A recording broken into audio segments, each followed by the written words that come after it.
अस्सलामुअलैकुम नाज़रीन, धरती टीवी में भली कार यहाँ मंजर अजीज सब खां पहिरियां शामिल कंदासीं हिन वक्त जूं हेडलाइंस।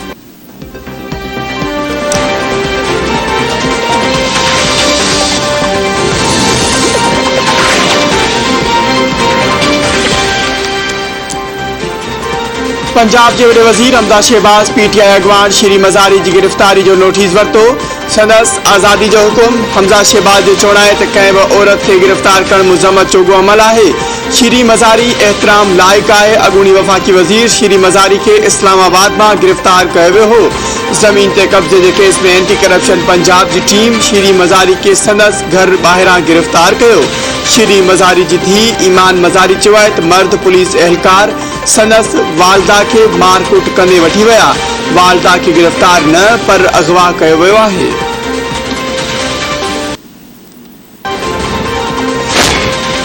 अगूणे सदर आसिफ अली ज़रदारी की मॉडल टाउन लाहौर में वज़ीर आज़म की रिहाइश का आमद। शहबाज शरीफ से मुलाकात। मुल्क की मौजूदा सियासी और मुआशी सूरत हाल ते ख्यालन की टिप्पणी।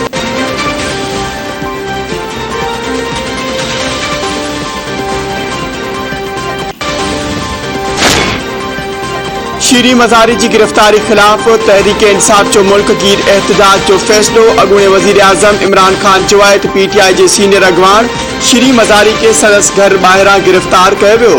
इम्पोर्टेड हुकूमत फाशिज़म ज़रिए खे झुकाइण चाहे थी तो इहो विसारे छॾे। हू अॼु हिन वाक़े खिलाफ एहतजाज कंदा। सुभाणे कोर कमेटी इजलास बैदि लॉन्ग मार्च की तारीख़ जो ऐलान कंदो।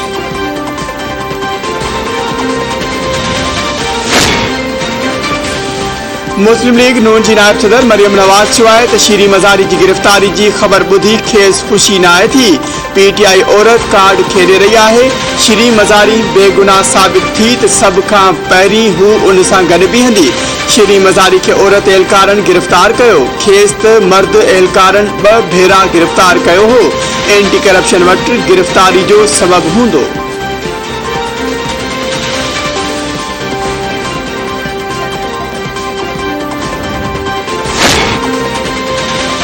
यह मुल्क के अनारकी ॾांहुं वठी वेंदा ख़दशो आहे। इमरान खान के गिरफ्तार करे सघनि था। अगूणे घरू वज़ीर शेख रशीद चयो है तो गिरफ्तारी लाइ लिस्टूं तैयार कयूं वेंदियूं। श्री मज़ारी की गिरफ्तारी उन सिलसिले की पहिरीं कड़ी है।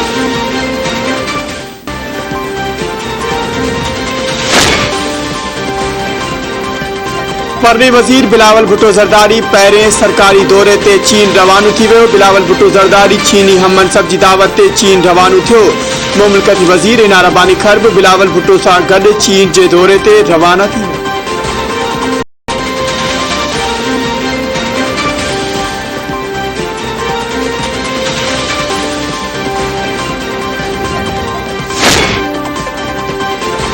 सदर आरिफ अलवी के खत पंजाब में नौ आईनी बहरान पैदा कर छो। उमर सरफराज चीमा गवर्नर पंजाब करार। वज़ीर आज़म नाले खत में सदर आरिफ अलवी लिखो है तो आइन तहत गवर्नर सदर की खुशनुदी ताईं ओहदे ते रहंदो। वज़ीर आज़म गवर्नर पंजाब की मुक़ररी बाबत सलाह मशवरे ते नज़रसानी कई। उमर सरफराज चीमा अञा बि गवर्नर के ओहदे ते मुक़रर है ऐं नए मुक़रर जो को जवाज़ नथो बणिजे। सदर आरिफ अलवी लिखो तो मुल्की हालतुन की घुर्ज है तो को गवर्नर पैंजे ओहदे ते बरकरार रहे। पंजाब में गैर कानूनी तरीके से अक्सरियत हासिल करे आइन की भनकड़ी कई वही। गैर कानूनी कदमन से पंजाब में गवर्नर्स जा संगीन मसला पैदा था। सदारती रिफरेंस ते सुप्रीम कोर्ट के फैसले से गवर्नर के उसूली मौक़िफ़ की तौसीक थी है।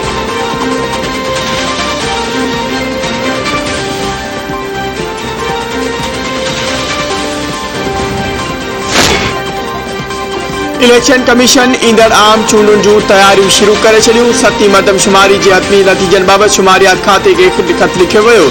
इलेक्शन कमीशन मूजिब 7वीं मरदमशुमारी जो नतीजो 23 फरवरी बदिरां 31 दिसंबर 2022 ते शाया कयो वेंदो। नई मरदमशुमारी के ऐलान खां पोइ इलेक्शन कमीशन के तकबंदी लाइ 4 महीना घुर्जन। ज़रियन मूजिब इलेक्शन कमीशन अक्टूबर के आखिर या नवंबर की शुरू में आम चूंडू कराइण लाइ तैयार है। IMF से गालिन जो नतीजो न निकतो नून लीग हुकूमत छड़े दी। पतो न हो इमरान खान के कढ़ण बाद असाजा हथ पैर बधा वींदा। घरू मामला जे वफाकी वजीर राणा सनाउल्ला चयो आहे त हुकूमत के चइनी पासन के ब्रेकेट कयो पियो वञे। जेकॾहिं IMF हथ नथो पकड़े त पोइ मुल्क उहे संभालिन जेकी हालतुनि जा ज़िम्मेवार आहिनि। पेट्रोल की कीमत IMF मूजिब वधाइण सां सूरत हाल न पई सुधरे। मईशत जो बेड़ो हुननि नाहे बोड़ियो त पोइ ज़िम्मेवारी छो खणनि। हू इदारनि खां पंहिंजे लाइ न पर मुल्क लाइ मदद घुरी रहिया आहिनि।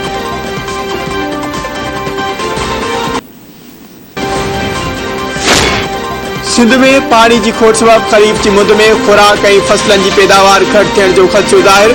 सूबाई सलाहकार मंजूर वसान चयो आहे सिंध के कॾहिं भी हिस्से जो पानी नाहे मिलियो। हाणे वरी इरसा एहतियात सां पानी इस्तेमाल करण की सलाह ॾेई रहियो आहे। इरसा सिंध के हिस्से जो पानी फराम न कयो तो सूबे में खुराक और फसल घट थी सके थी।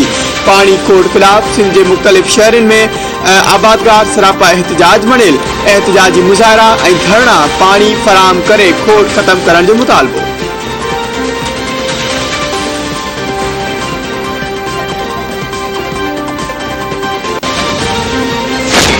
इस्लामाबाद की IG एहसन यूनिस के उहदे तां हटाए वियो। हुकूमत नोटिफिकेशन जारी करे छॾियो। नोटिफिकेशन मूजिब डॉक्टर अकबर नासिर खान इस्लामाबाद जो नओं IG हूंदो।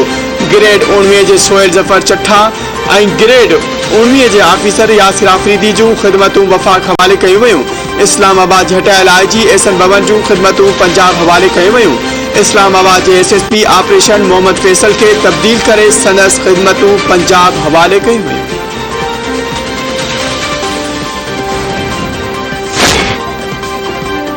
नवाबशाह में मुड़स मां पीउ सां गॾिजी ज़ाल के क़त्ल करण बैदि लाश पानी में उछलाए छॾियो। अदालती हुकुम ते पुलिस की कार्रवाई। 3 जवाबदार गिरफ्तार। मक़तूलन जो पुट बाज़ियाब। DSP सिटी सुल्तान चांडे मूजिब औरत के कैद करण की दरख्वास्त ते अदालती हुकुम तहत ॻोठ ते छापो हयो त ख़बर पई त औरत के साहुरनि क़त्ल करण बैदि लाश पानी में उछलाए छॾियो आहे।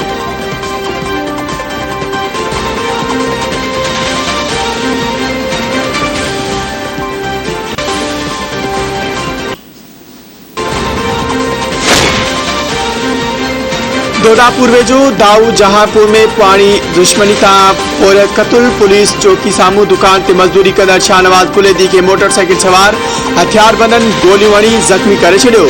ज़ख़्मी पोरियत अस्पताल में दमदनी हवाले कयो। पुलिस कार्रवाई कंदे 2 ॼणनि के गिरफ्तार करे।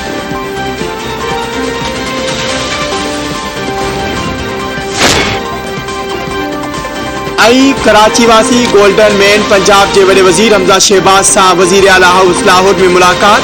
गोल्डन मैन एहसान काज़मी दावत ॾियण ते हमजा शहबाज जा थोरा मञा। वडे वजीर के अजरक और टोपी जो तोहफ़ो पेश कयो।